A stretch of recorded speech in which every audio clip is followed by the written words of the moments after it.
Yeah, hey everyone. Just wanted to kind of vlog this a bit because it's a new tank. I've had many tanks before, but I never really did any progress steps from beginning to end. So figured why not, right? Got a build thread on Reef to Reef. Yeah. So I'll keep it short. Just a quick overview. This is a 90-gallon Planet Aquarium.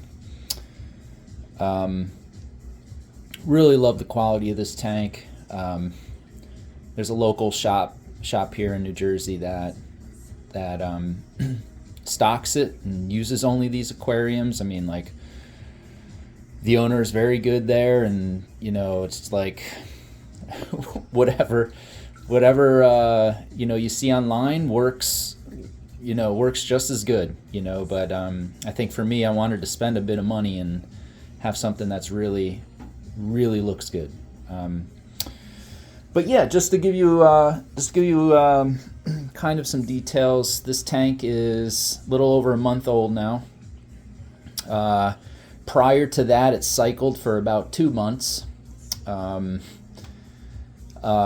then prior to that, I think a month before, I was 2 months before that. So I think end of November or so, I was bleaching these rocks and, getting that stuff going. So I think really about 5 months till today, but stocked up a little bit with some frags from the tanks downstairs, because I wanted to get rid of those tanks and just have this one nice one. But yeah, so about a month after all the cycling, after all the, what you would consider cycle stuff, I got a little diatoms there, but that's all going away. Pretty easy to do with some Roaphos. But yeah, so as we get a little closer here, I guess like the main thing you see in the back there on the wall is some lepto. So I've got, I think it's just neon lepto, or there might be another name, green leptos, and then I fragged off a piece of the tiger lepto, and I really like that. What I'm hoping to go for on the back is a nice quality of like green and orange. So it's like a tiger lepto and with a neon lepto. Hopefully it blends in nicely. I mean, I just put these in like a week ago, and you could see on the outer edges just some nice clean growth there on all of them there. Yeah, the rock was interesting. I really wanted to do something that really hasn't been done so much that you see out there. I wanted a lot of negative space, wanted to have some caverns. I've got a nice little cave and cove under there. You'd be surprised, like that. These tanks I've had for the powder brown, and there's a yellow floating around there. He is back there. I had them for like 7 years. I mean, they're great. I love them. Every fish has a name in here, but they actually, man, they go right in that cave and come in and out of that. They love it. Very happy, all these guys. But the scape is in like 3 sections. So I've got a lot of this rock off Facebook for like nothing, and then used baking soda and water-based super glue. And I mean, this holds up just like concrete. I mean, really good stuff. I may have used a little E400 and I think a few times just for some of the heavier pieces, but nothing crazy. And then like I had one big hammer, fragged that into what do I got? Maybe 6 pieces on this one little rock there. So that's going to grow massive. I'll probably put him in the back eventually. But I wanted a nice hammer garden, some frog spawn garden, just something like fluffy in the corner, now that I have like a kind of bigger cube-based tank. Yep, some of the mushrooms I pulled back there, Recordia. And then like this side, I'm thinking this will be the Zoa garden around here. Start to kind of morph up onto these taller rocks. I've had them for quite a while, but they're flourishing here. And then just a chalice that is just loves it. the end pieces where it kind of broke off was me transferring it, doing a nice dip and stuff, and just pinching it off. I actually should have just chopped those off and put them on little frag plugs, but yeah, I mean, I think the scape is cool. Let me give you a shot from this side here. I mean, you know, it's pretty neat. You know, I'm really impressed with it. It's not too high. I definitely want to put SPSs all over this thing. You know, they're going to grow tall. So, you know, it's about, it may look halfway, but it's definitely a little lower than half. So, you know, if I could get 8 inches off the SPS, we'll be nice. We'll be nice there. Yep, got an anemone I had transferred from the tank downstairs. Had him for a bunch of years. You know, he's eating, doing fine. 2 MP40s, I've got them, you could kind of see, almost eye level, flat across, but not identical. So one's more to the back, one's more to the front. And then the return pump is a Vario 6. So I've got that on level 2. I really don't think I need anything more than level 2. And then I've got two XR15. These are Gen 4s. I've had them since they came out. They're fine. You know, I don't see why you got to spend money, but I did kind of want a bit more blue. I wasn't looking for par. I don't really care too much. I know where the things are going to go.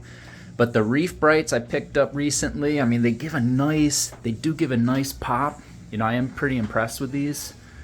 You know, and I definitely easy to hook up. They don't take much, and just I got them on a timer. They're not on the apex. Actually, none of these lights are on the apex, and I don't see why you need to do that either. But all good. But yeah, I mean, everything's good. All the fish I had were from the other tank, so they're all happy and doing well. And I'm really excited. The tank is doing really well. I do weekly water changes every Wednesday. I take 25 gallons out of here, put a fresh 25 gallons in. I use the Red Sea Pro salt, the blue. I was always using RPM, the blue salt, and that's kind of the closest the Fritz version there. I think the Red Sea is the closest you could get to like that salt. I really like the RPM salt, but hard to find sometimes. And then, yeah, this little frag rack, these are just some broken frags from the tanks downstairs. That little rubble rock, I'm actually purposely cycling because I have a nano downstairs that's in the process of cycling that I'm going to throw that in there a little later. Yeah, I mean, I'm pretty impressed with it. Really happy with it. I can't wait till this thing is just full of animals and colors and things, and you know, just really like it. Got a really nice corals here, and that second one in wasn't doing too well in the downstairs tank, but bringing him up here, his tentacles are starting to talk and reach out, and just more colorful. So I'm hoping I'm able to survive, keep him survived and whatnot. But not a big deal. Like I said, I was really not doing so well in maintenance down in the downstairs tank, so you know, but everything else came from here. Everything's fine. All looks good.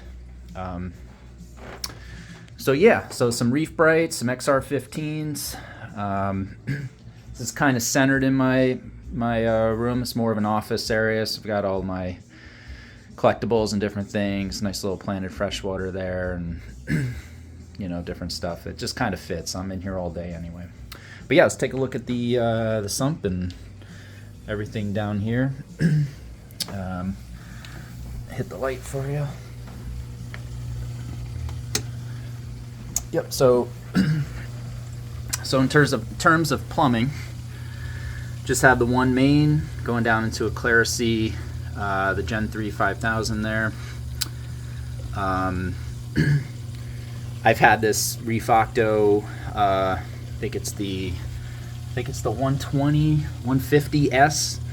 It's got the built-in pump in the bottom of that thing. This thing's flawless. I really love it. No reason to get a new skimmer. I was really happy with it. So I just brought it up from downstairs. I'm only dosing all for Reef.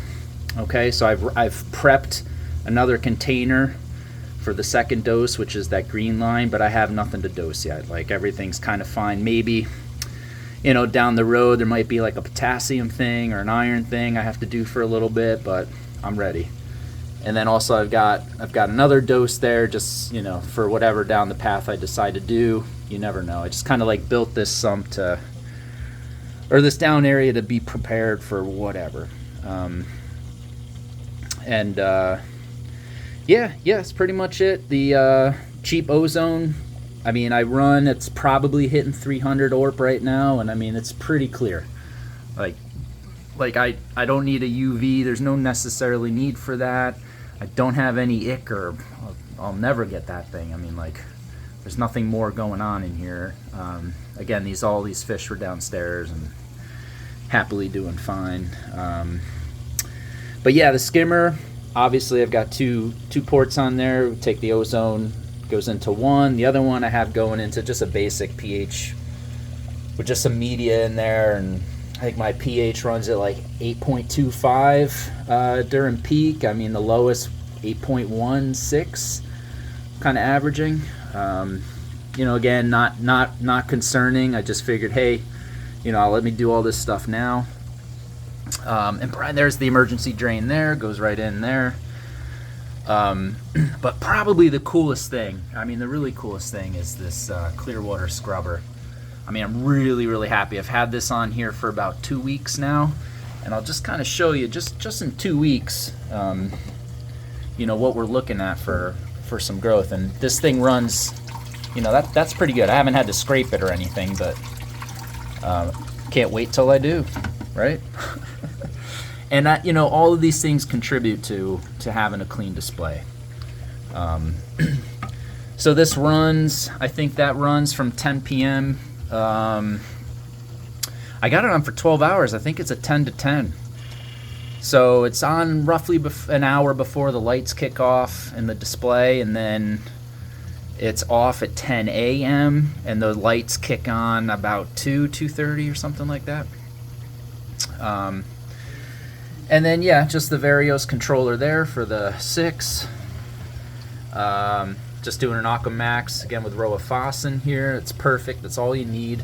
You know, if you have a diatoms, or if you just want to prevent all this stuff, there's multiple ways to do it. I mean, I've got in here copepods, and I went from Algae Barn. I just grabbed like a bunch of different varieties of them.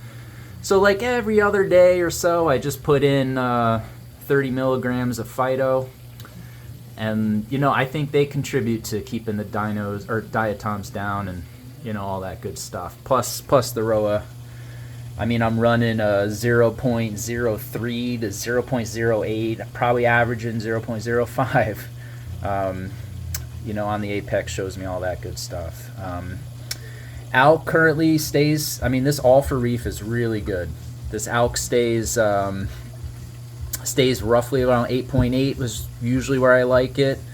Calcium 450-ish, you know, those numbers, don't chase numbers, just go kind of ballparky. But yeah, in the mid 4s, mag mid 1300s, so like 1350, 1370. And that's the Trident telling me all that. You know, I do have HANA checkers. I check once a week just to be sure. But yeah, all good. The only problem I have is the tons back there. Not a tons fault. I've got my ATO under this tank, and it's sitting on top of a ledge. It's a 5-gallon ATO container. And what happened there is that's sitting higher than my return. So it's actually causing a siphon, which is more or less an overlooked siphon. So what I did is I brought that yellow line there. That's my return, or for the ATO. So I raised that thing up and measured it, and that's now higher or as high as the water level in the ATO tank. So once that water goes down a little bit to that gray line, that's where I usually like it. I'll kick that thing back on, and hopefully there will be no more siphon. But that's the only issue I'm dealing with right now. About twice a week I feed the frog spawns and hammers and stuff with the coral dust. This stuff's fantastic. Or coral sprint. Coral dust I'll just blast quickly with the Zoa Garden, turn the pumps on feed mode. Same with the return. But that's about it. I mean, it's a 30-gallon tide line. Everything's neat and organized. I've got one more gate valve for something if I ever need. But right now it's just the algae reactor and the Aquamax. Other than that, I mean, it's simple, right? No maintenance aside from water changes. You know, you can mix up. You can see the All for Reef in the corner there. That stuff's gonna last you. I'm dosing 15 mils a day, and barely going through that. And that was I think 1,000 milliliter mix. So like not bad at all. And I've got 2 other spare containers to dump something in there. But yeah, and then a little bit of Reefroids here and there, and then AB Plus. I mean, maybe twice a week I put some AB Plus in here. But yeah, that's about it. You see I got great surface agitation. The MP40s I think they're in the good spot. You know, like you're always kind of figuring it out. But there's enough surface agitation from them. They're not too high where they're sucking in a vortex, and they're not too low where they're blowing all the sand. So I mean, you can see this isn't like your typical rock. I've got like really nice fine sand in here, and I really like that. I mean, it gives it like a really nice look. You know, again, I just wanted to be a little different. I wanted to go different with the scape. You know, just more branching, make that look skeletal. And the sand be more fine. You know, you don't see it so much, so it just, what the heck, you know? You could always change it. It's like a piece of art, right? But yeah, so like in general, with livestock, I'm a little over a month, but this thing's had water in it for months before, cycling, no rush, you know, just doing its thing, testing ammonia. No ammonia for a while. Okay, let's put some in there. Let's just make sure everything works out right with the nitrites. And oh yeah, nitrates. So yeah, you heard my phosphates. We'll just say average 0.05. My nitrates steady, and I mean steady with the Hannah checker 9.4 every week. So that seems to work fine. There's no need to reduce, no need to add. Like, everything's happy in here. But yeah, pretty happy with all this stuff. Just kind of wanted to give everyone a little intro, and then yeah, let me know what you think.